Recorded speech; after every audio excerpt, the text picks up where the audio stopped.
Hola, muy buen día, soy Carlos Sebane y te doy la bienvenida a este cuarto día de camino por el libro de los Hechos de los Apóstoles. Hoy seguimos con el capítulo 7 y vemos que Esteban no tenía la reputación que tenían los primeros discípulos y el Sanedrín, como temía la popularidad de los apóstoles, se decidió a ir por Esteban. Cuando comenzó a enseñar, lo enjuiciaron. Con testigos falsos lo acusaron de hablar mal del templo y de la ley, y estas acusaciones, aunque eran falsas, tenían un elemento de verdad, porque como creyente en Cristo, Esteban entendía que las tradiciones judías y los lugares santos eran parte del viejo pacto, que ya había sido reemplazado por el nuevo. Cuando se le pidió a Esteban que contestara a las acusaciones en su contra, Esteban no solo contestó, sino que predicó. Y este sermón es el más largo que encontramos en el libro de los Hechos de los Apóstoles. Esteban fundamentalmente señaló tres cuestiones. Primero, que los patriarcas judíos eran hombres que no temían obedecer el llamado de Dios, inclusive si esto significaba ir hacia nuevos lugares. Segundo, en su respuesta específica a las acusaciones con respecto al templo, les recordó que los judíos adoraban a Dios mucho antes que hubiera un templo. Y esto también es bueno que lo recordemos nosotros. Las primeras comunidades cristianas tampoco tuvieron templos durante los primeros siglos de nuestra era, se reunían en las casas. Y tercero, cuando los dirigentes judíos causaron la muerte del Señor, estaban siguiendo un patrón histórico de persecución de los profetas. Es decir, en la predicación Esteban hizo como un doble paralelismo. Por un lado, José, Moisés, los profetas y Jesús. Y por el otro, los hermanos de José, Israel en Egipto, los que mataron a los profetas y los que estaban escuchando a Esteban. Cuando los miembros del consejo escucharon esto, se enojaron mucho. Dice el texto que se tapaban los oídos. Hoy esa reacción sería propia de niñitos maleducados, pero en aquel entonces la reacción prescripta para cuando alguien blasfemaba era esa, taparse los oídos. Y el insulto final fue la visión de Esteban cuando dijo que vio a Jesús de pie a la derecha de Dios. Esto ya era blasfemia para sus oídos, así que sin beneficio de un juicio lo arrastraron fuera de la ciudad y lo apedrearon, convirtiéndolo en el primer mártir cristiano en morir por su fe. Como Jesús, las últimas palabras de Esteban fueron palabras de perdón para sus asesinos. Lucas nos dice que entre la multitud que atestiguaba la muerte de Esteban estaba un joven del que luego vamos a hablar mucho en este libro, un tal Saulo.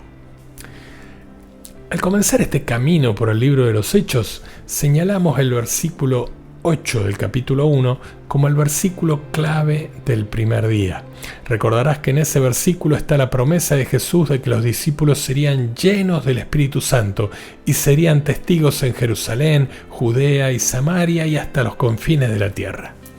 Y en los primeros 7 capítulos del libro de los Hechos, Lucas nos muestra cómo se cumplió la promesa del Espíritu Santo y cómo los primeros cristianos se convirtieron en testigos en Jerusalén. Ahora, tras el martirio de Esteban, comenzó una dura persecución de los discípulos de Jesús que se fueron dispersando y así fueron llevando el Evangelio por las regiones de Samaria y Galilea. Y uno de aquellos 7 hombres elegidos por los apóstoles para llevar los asuntos de la comunidad era Felipe. El ímpetu para salir de Jerusalén no provino de una estrategia planeada o luego de muchas horas de oración. De hecho, ni siquiera fue iniciativa de los cristianos, más bien vino de afuera, en forma de ataque. Y así como en Hechos 1:8, el Señor les promete que recibirán el poder para ser testigos, en Hechos 8:1 vemos que se desató una gran persecución contra la iglesia en Jerusalén y todos, excepto los apóstoles, se dispersaron por las regiones de Judea y Samaria. Aunque los primeros cristianos ciertamente no lo sabían entonces, esta persecución se convirtió en una herramienta en las manos de Dios para llevar a la iglesia fuera de Jerusalén y hacia el mundo, como leemos en el versículo 4 del capítulo 8, los que se habían dispersado predicaban la palabra por donde quiera que iban. Y uno de esos individuos dispersos era Felipe, uno de los diáconos que fueron nombrados en el capítulo 6. Él terminó en Samaria, el país al norte de Judea. Y allí los pobladores no eran bien vistos por los judíos, de hecho los menospreciaban, porque muchos eran judíos que se habían casado con paganos. En Samaria, Felipe predicó, sanó y atrajo la atención de mucha gente. Cuando estas noticias llegaron a Jerusalén, Pedro y Juan fueron para ayudar. Y a su llegada se dieron cuenta de que a los nuevos cristianos les faltaba algo, porque el Espíritu aún no había descendido sobre ninguno de ellos. Con ayuda de los apóstoles, los samaritanos recibieron el bautismo del Espíritu Santo porque solo estaban bautizados en el nombre del Señor Jesús, con agua. Les impusieron las manos y recibieron el Espíritu. Una de las personas que se sintió atraída por el ministerio de Felipe, que creyó y que se bautizó, fue un hechicero local llamado Simón. Y a él se debe el nombre de lo que hoy se conoce como simonía, por el hecho de que él quiso comprar la capacidad de transmitir el don del Espíritu Santo. Simón confundió el don de los apóstoles con una habilidad para dar el Espíritu y les ofreció dinero a cambio de ese poder. Pedro lo reprendió severamente y le invitó a arrepentirse. Después que Pedro y Juan regresaron a Jerusalén, un ángel le dijo a Felipe que emprendiera un viaje. Y así Felipe recibió el mandato de Dios de dejar ese lugar y dirigirse a un lugar desierto donde iba a encontrarse con un solo hombre, a quien tenía que anunciarle a Jesús. Puede parecernos raro, fuera de lugar, que un evangelizador como Felipe dejara una misión tan importante donde le predicaba a mucha gente para dedicarle tiempo a un solo hombre. Pero si analizamos la experiencia de Felipe, nos ayuda a entender que Jesús es el Señor. Es Él quien determina cuándo y cómo servimos a la causa del Evangelio y cómo somos nosotros los que tenemos que sujetarnos a su voluntad. Y si Él nos dice de ir a ver una sola persona allá lejos, hay que ir a ver esa sola persona allá lejos.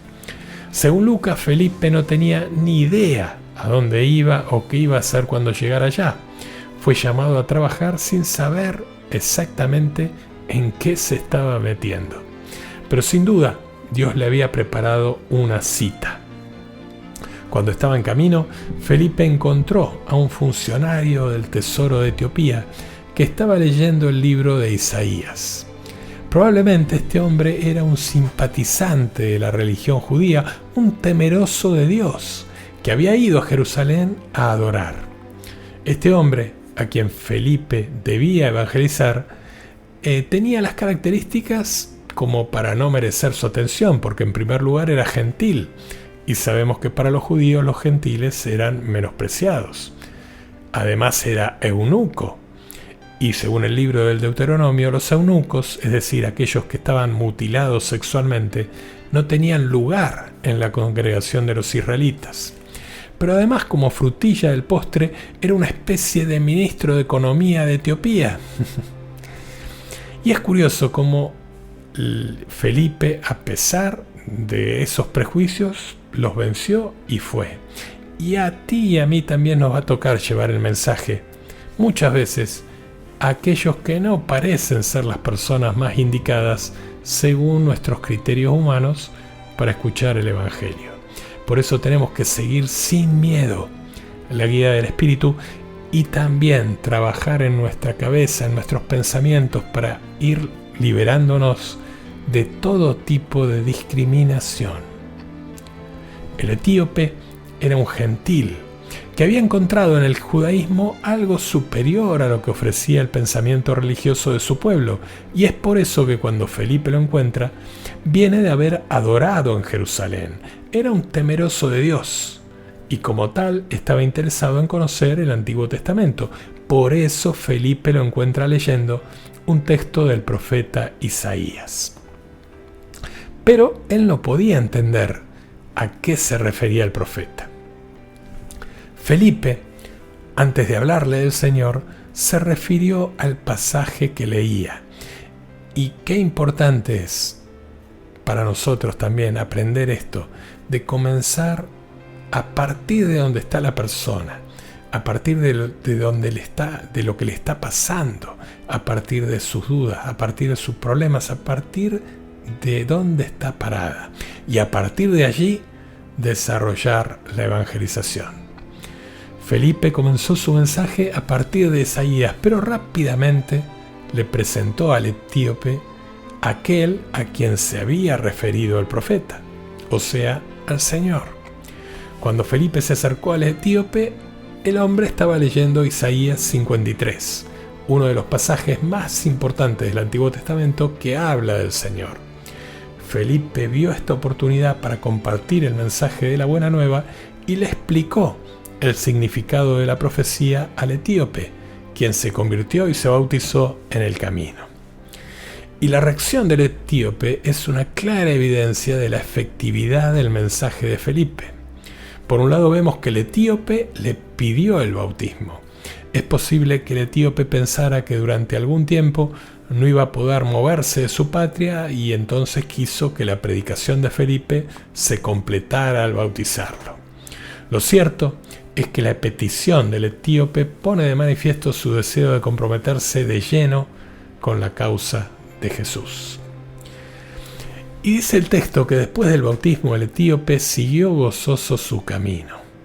Y el gozo, la alegría, es uno de los elementos constitutivos de la vida cristiana, ya que es un fruto del Espíritu. Y el hecho de que el etíope siguiera su camino gozoso señala claramente que el Espíritu había obrado en él. Después de que evangelizara al etíope, Felipe siguió evangelizando hasta Cesarea. Y es justamente allí donde lo vamos a volver a encontrar en el relato del capítulo 21 de los Hechos. Pero por hoy llegamos hasta aquí. Y nuestra tarea será leer los capítulos 7 y 8 y escribir el versículo clave, que es el versículo 4 del capítulo 8.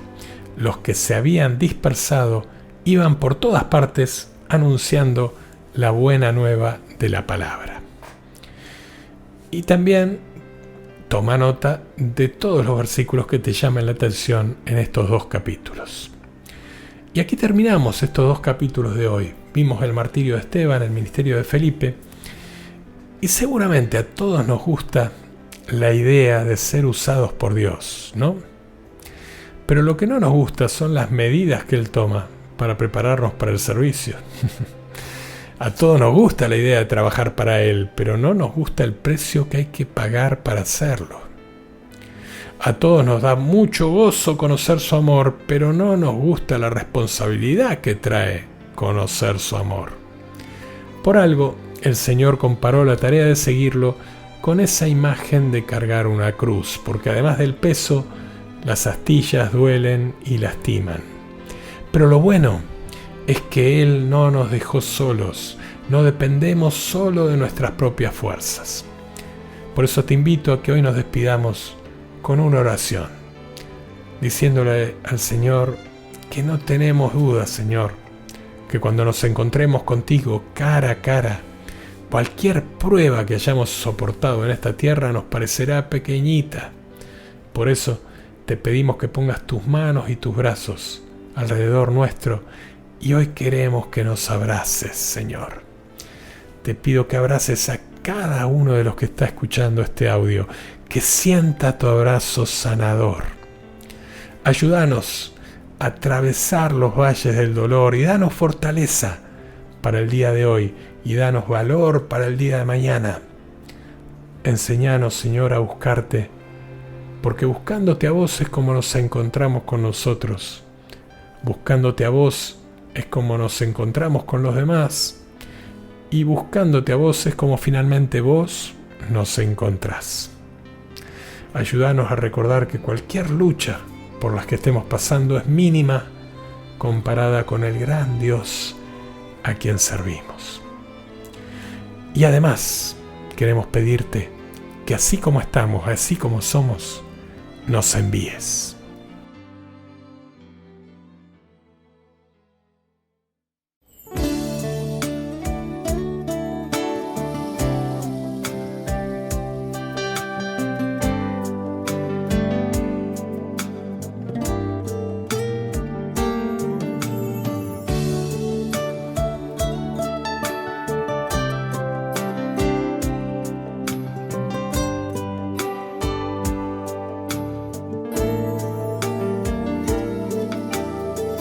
Donde haya dolor o incomprensión, envíame. Donde necesiten de tu amor, envíame. Envíame a mí a proclamar tus maravillas. Quiero darle a todos lo que tú me has dado a mí.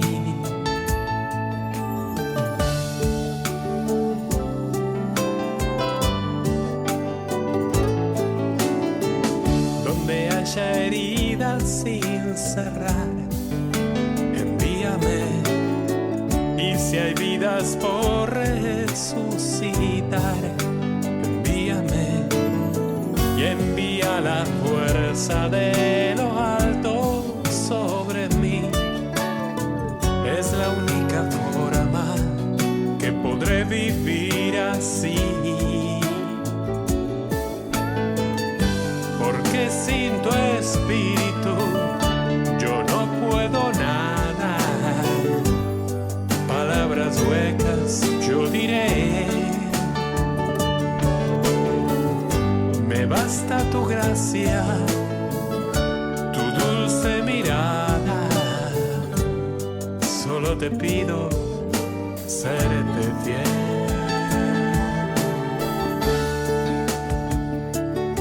Es notable que aunque Jesús fue muy claro cuando dijo vayan por todo el mundo y anuncien la buena nueva, nosotros lo hemos traducido por vengan a la iglesia. Jesús dijo vayan, nosotros le decimos vengan. ¿Será lo único que entendimos al revés? Porque sin tu espíritu yo no puedo nada. Palabras huecas yo diré. Me basta tu gracia,